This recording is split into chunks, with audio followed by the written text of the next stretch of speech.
dia a dia da economia. Com Miriam Leitão.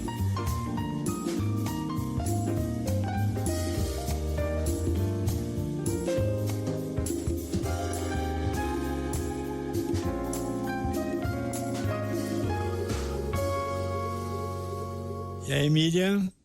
Tudo bom, Sardenberg? Boa tarde, Cássia. Boa tarde, ouvintes. Boa tarde, Miriam. Miriam, ocorreu um movimento raro, né? Uma novidade, que foi esse manifesto manifesto pode ser chamado de apoio de presidentes de bancos centrais pelo mundo afora, apoiando o presidente do Banco Central dos Estados Unidos, o Jerome Powell. Inclusive assinou esse texto o presidente do Banco Central do Brasil, o Gabriel Galípolo. Pois é, ontem à tarde eles ficaram negociando isso, palavra por palavra, como é que eles iam prestar. Teve esse movimento que foi iniciado pelo BCE, Banco Central Europeu, Christine Lagarde, e aí foi assinado pela Noruega, pela Inglaterra, pela Suíça, pela Austrália, Canadá, Coreia, Brasil, o BIS, que é o Banco Central dos Bancos Centrais. Enfim, foi um movimento forte de apoio ao Jerome Powell. Nós estávamos conversando ontem sobre esse problema, né? Ontem o comentário aqui foi sobre esse problema e ele continuou, isso aí é mais uma repercussão. Ontem teve essa negociação, ontem foi divulgado hoje cedo. Eles prestam solidariedade a Jerome Powell, dizem que a independência do Banco Central é a pedra, a base da estabilidade financeira, econômica, de preços, e que isso é do interesse dos cidadãos aos quais os bancos centrais servem.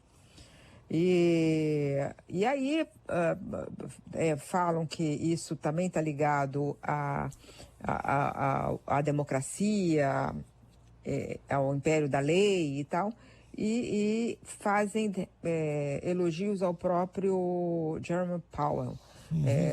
Então, isso aí é parte desse movimento, porque o que aconteceu, Sardenberg, é que criticar o Banco Central, um presidente falar, o Banco Central errou, o Banco Central fez isso, aquilo, isso é normal, comentarista fala, ou a autoridade fala, normal, o Banco Central não está livre de crítica.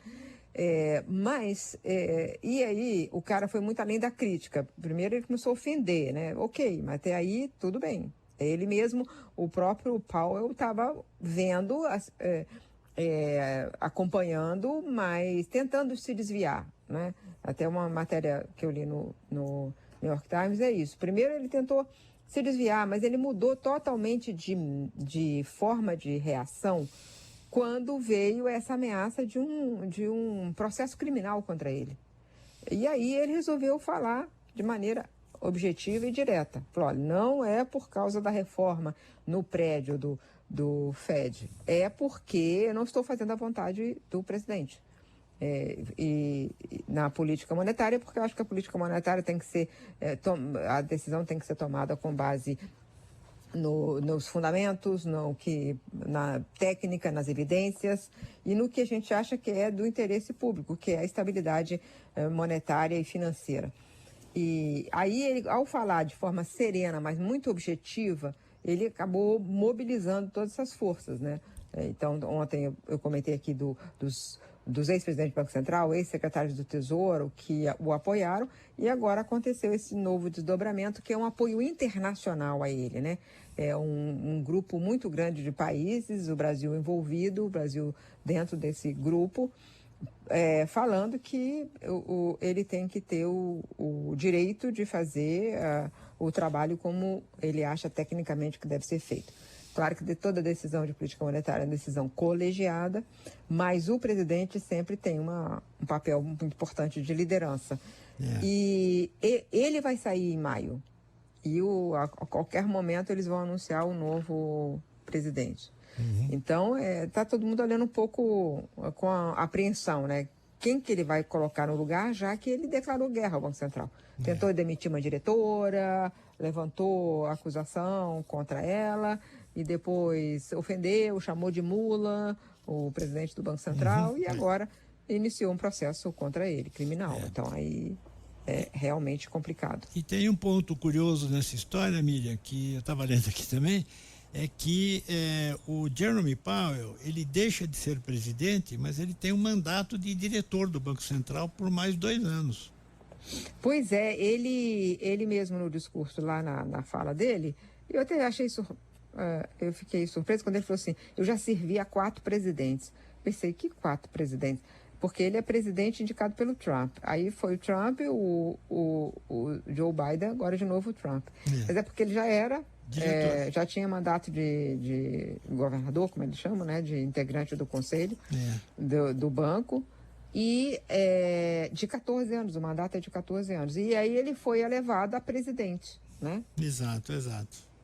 E aí foi pelo próprio Trump e depois quando o Joe Biden aqui o confirmou como presidente e agora termina, portanto, seu segundo mandato como presidente, mas ele tem mandato ainda como participante do conselho, né, que vota e escolhe e tal. Exatamente. Então, assim, é um momento que, por coincidência, lá e aqui o Banco Central ficou na berlinda, né? E aqui também teve um movimento muito forte de apoio ao Banco Central quando começar, de um lado, o ministro Dias Toffoli querendo fazer uma cariação sem pé nem cabeça. A gente teve esse capítulo, né? E depois o TCU. Ontem teve a saída do TCU ao Banco Central. E o presidente do TCU apresentou como se fosse uma rendição do Banco Central. O Banco Central concordou que a gente faça a inspeção. Não foi isso que foi conversado, foi uma coisa assim, foi na verdade, vai ser feita uma diligência em documentos que eles têm acesso e sempre puderam ter acesso, sempre estiveram à disposição deles, do TCU, mas nada que signifique o que o ministro, indevidamente, o ministro Jonathan de Jesus estava apresentando, como se ele fosse o supervisor do supervisor bancário, como se ele fosse um supervisor de segunda instância. Mudei de um assunto para outro e fiquei no mesmo assunto, porque é Banco Central sob ataque. Isso. Exatamente, Banco Central sob ataque, ataques diferentes, mas o sentido é o mesmo, né? Retirar a independência e a autonomia do Banco Central. E é importante, a última palavrinha aqui, falar para o nosso ouvinte, quer dizer, isso aí não é a defesa do Banco Central do tipo corporativista e tal. Nem a gente está fazendo isso por ser jornalista de economia, que, né, ouve mais o Banco Central. É porque a gente, principalmente no Brasil, que teve uma inflação muito alta, esse período, anos e anos de hiperinflação, a gente sabe como é que a independência do Banco Central é importante, porque da credibilidade dele é que se alimenta a estabilidade financeira e monetária. Se ele não puder liquidar um banco quando ele verifica que o banco tem fraude, tem desequilíbrio patrimonial e tem crise de liquidez, e é o Tribunal de Contas com ministros indicados pelo Congresso, ex-deputados, que vão decidir o que o Banco Central pode fazer ou não pode fazer, o próprio mercado financeiro não acredita mais no Banco Central. Então, outras coisas, fraudes vão surgir. E do ponto de vista do consumidor, o importante de um Banco Central independente é que ele garanta a estabilidade de preços, que isso ajuda todo mundo, né? E a partir daí se organiza a economia. Então, não é uma independência para eles ficarem acima do bem e do mal. É uma independência para que isso sirva à sociedade. É isso que está tanto na fala do Powell, como nessa carta, nesse comunicado dos bancos centrais do mundo apoiando ele, que é um bem público. A estabilidade é porque o Banco Central tem que ter independência para servir ao público e não quaisquer nenhum outro interesse político.